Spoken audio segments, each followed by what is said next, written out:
As we started to operate the drones, we realized that we were going through more batteries than we anticipated, and we found out that those were very different from customer to customer. If we had one customer that was flying 20 missions per day compared to one that was just doing a response mission that may be flying 1 to 2, we found the maintenance needs were very different between those. So software systems and tracking that and really having a back end to be able to monitor and manage that was something that I think we were a little bit surprised by, and we're doing through simple spreadsheets and that type of thing, that as we started to scale and grow, we needed something much more robust, and have partnered with Alaris Pro on that side. That's a software system that really helps us manage pilot certification, maintenance requirements, recurrent training, those types of things.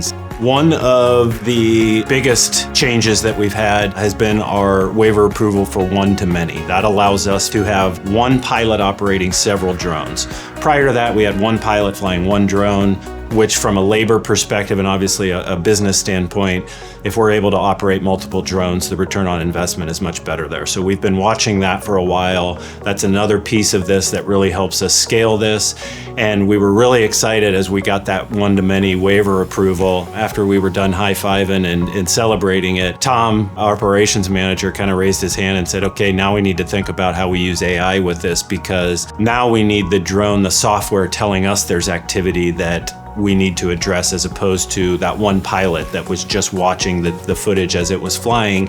Now as they're operating multiple drones, it became really important to have software that could detect and tell us that there was action. Once we got the approval, we kind of had to take a pause and think through from a training perspective, how do we train operators to fly that, operating multiple drones at one time, and then really zeroing in on the software, the video analytics that we needed to be able to do that.